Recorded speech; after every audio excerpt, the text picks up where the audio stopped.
नमस्कार। कैंसर की चर्चा को आगे बढ़ाते हुए आज हम एक बहुत ही अहम सवाल का जवाब देंगे, जो कि हमारे हर पेशेंट या उनके घर वाले जो पेशेंट कीमोथेरेपी से गुजरते हैं उनका यही सवाल रहता है कि क्या साइड इफ़ेक्ट होगा, हमारे मरीज को क्या क्या साइड इफ़ेक्ट होगा या क्या क्या हमें ध्यान देने की ज़रूरत है।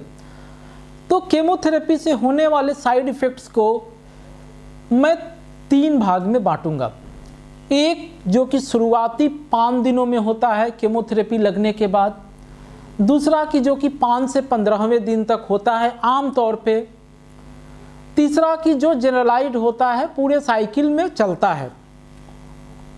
पहला साइड इफेक्ट जो शुरुआती 5 दिन में होता है उससे सबसे कॉमन है उल्टी। जो डर आज से 30 साल पहले 20 साल पहले कीमोथेरेपी का हम डोज उतना नहीं दे पाते थे उल्टी के कारण। बहुत ही सिंपल चीज़ है उल्टी को कंट्रोल करना, बट कीमोथेरेपी ड्रग से इतनी उल्टी होती थी। तो आज हमारे पास उल्टी की इतनी अच्छी अच्छी दवाइयां हैं कि हम कीमोथेरेपी कैंसर के दवाइयों को फुल डोज में दे पाते हैं। और एक आर्टिकल पब्लिश हुआ था करीब 6 साल पहले कि पिछले 50 साल में कैंसर में 5 सबसे अहम जो डिस्कवरी हुई है उसमें एंटी वोमिटिंग ड्रग, पोटेंट काफ़ी कारगर एंटी वोमिटिंग ड्रग्स, ये भी उन 5 डिस्कवरी में था। क्योंकि हम पहले कीमोथेरेपी की दवाइयों को उसके डोज में ही नहीं दे पाते थे, लेकिन उल्टी रोकने के लिए बहुत अच्छी अच्छी आज दवाइयाँ आ गई हैं जिसके कारण हम अपने पेशेंट को फुल डोज में कैंसर की दवाइयाँ दे पाते हैं। तो जो सबसे पहला साइड इफ़ेक्ट है 4 घंटा 5 घंटा 8 घंटे के बाद शुरू हो जाता है वो है उल्टी होना, और जनरली 4-5 दिन 6 दिन तक चलता है, उसके बाद ठीक हो जाता है। तो इसके लिए आपके डॉक्टर साहब दवाइयाँ लिखते हैं और अगर ना ठीक हो तो उनसे बात करना चाहिए और आगे की दवाइयों के बारे में।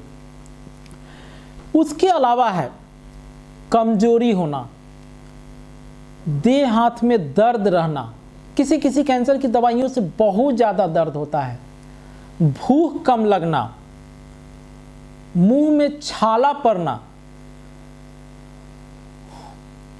बेचैनी रहना, कभी कभी नींद नहीं आना, कब्जियत होना या पतला लैट्रिन होना, डायरिया होना। इसमें से डायरिया कभी कभी सीरियस हो सकता है। कुछ एक केमोथेरेपी जिसमें कैपेसिटाबिन 5FU है और कुछ केमोथेरेपी आयरनोटिकेन है, उस डायरिया को या डोसीटेक्सेल है सीरियसली लेना चाहिए और अपने जो कैंसर के आपके डॉक्टर हैं उनसे बात करना चाहिए। तो मोटा मोटी जो पहला 5 दिन का जो साइड इफ़ेक्ट है वो मरीज को बहुत तकलीफ देता है। उल्टी, देह में दर्द, नींद नहीं आना, कब्जियत रहना, मुंह में छाला आना, इन सब से जनरली जान को खतरा नहीं रहता है। हम रिलैक्स रहते हैं अगर पेशेंट को, उनको दवाइयाँ बताते हैं, लेकिन बैक ऑफ द माइंड रहता है अगर डायरिया हो तो उसका तुरंत इलाज कराना चाहिए अपने डॉक्टर से बात करके। जो 5वें से 15वें दिन होता है, जिसको मैंने पहले भी वीडियो में बताया था, कीमोथेरेपी का बुखार, जिसको फेब्राइल न्यूट्रोपीनिया बोलते हैं, वो अगर हम सही समय पे उसका उपचार नहीं करें, टाइम रहते उपचार नहीं करें, तो 100 में 2-3 मरीज हम खो देते हैं। उस पर बहुत सचेत रहने की ज़रूरत है। फेब्राइल न्यूट्रोपीनिया जिसके हमने विस्तार में चर्चा किया है पिछला वीडियो में।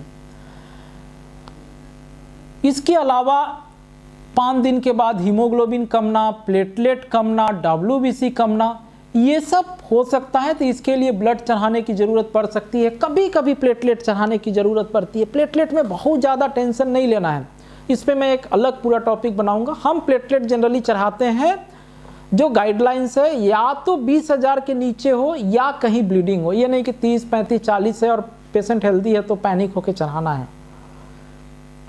तो ये तो हो गया एक साइड इफेक्ट जो शुरुआती 5 दिन में होता है, जो मरीज को बहुत कष्ट देता है, लेकिन उससे जान को खतरा नहीं के बराबर होता है, एक्सेप्ट रेयर केस में डायरिया ये सब को छोड़ दे तो म्यूकोसाइटिस को। जो 5 से 15वां दिन के बीच में साइड इफेक्ट होता है, जो बुखार लगता है, जिसमें WBC कम होता है, जिसका दूसरा नाम है फेब्राइल न्यूट्रोपीनिया। उसमें अगर हम सही समय पे अच्छे एंटीबायोटिक से अटैक नहीं किए और फिलग्रास्टिन जो ग्रोथ फैक्टर है नहीं दिए, तो कुछ एक मरीज हम खो देते हैं। तो उस पर बहुत ही एहतियात बरतना है और प्रॉम्प्टली एक्ट करना है।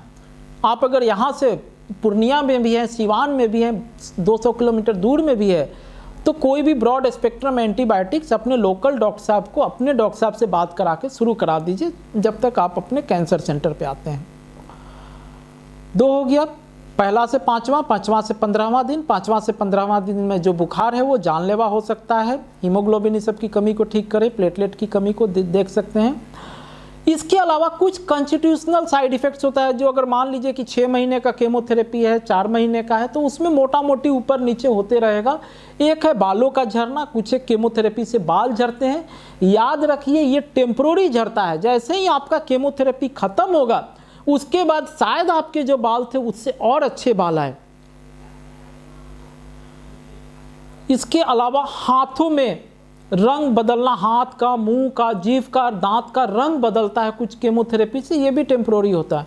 हाथ पैरों में छाला आना, हाथ पैरों की चमड़ी उखड़ना, नाखून में घाव होना, ये कुछ केमोथेरेपी का साइड इफेक्ट हो सकता है, कुछ एक टारगेटेड ड्रग्स का।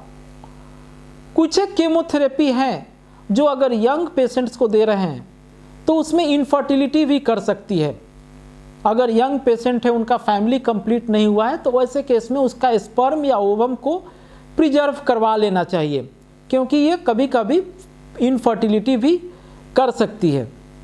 इसके अलावा केमोथेरेपी के कुछ रेयर साइड इफ़ेक्ट्स हार्ट पे, लंग्स पे, लीवर पे, किडनी पे भी इफ़ेक्ट करते हैं, बट ये रेयर होते हैं और मैक्सिमम केसेज में जो लीवर इंजाइम से सब घटते बढ़ते हैं या किडनी पे इफ़ेक्ट होते हैं वो कंट्रोल हो जाते हैं। उनको अगर हम बहुत ही कॉशियसली मॉनिटर करें तो ठीक हो जाते हैं। मैं इस वीडियो में ट्रीटमेंट का चर्चा नहीं करूंगा, क्योंकि ट्रीटमेंट ऑनलाइन या यूट्यूब या फ़ोन से नहीं होना चाहिए केमोथेरेपी के साइड इफ़ेक्ट का। मैं चाहूँगा कि कोई भी साइड इफ़ेक्ट्स हो तो आप अपने कैंसर रोग विशेषज्ञ से बात करके ही उसका ट्रीटमेंट लें, ना कि किसी वीडियो के थ्रू। ये जस्ट आपको बताने के लिए था कि अगर आपको दवाइयाँ चलती हैं तो किन किन बातों पे आपको ध्यान देना है और शीघ्र ही अपने कैंसर रोग विशेषज्ञ से कांटेक्ट करना है अगर कोई भी इनमें से आपको साइड इफ़ेक्ट दिखे तो। बाकी का अगर कुछ भी आगे आपको जानकारी चाहिए कैंसर के ऊपर, कहीं भी किसी भी लेटेस्ट ट्रीटमेंट मॉडलिटी या कोई भी कैंसर के लिए जानकारी चाहिए, तो हमारे दिए गए यूट्यूब चैनल पे, फ़ोन नंबर पे या ईमेल पे हमें संदेश भेज सकते हैं। धन्यवाद।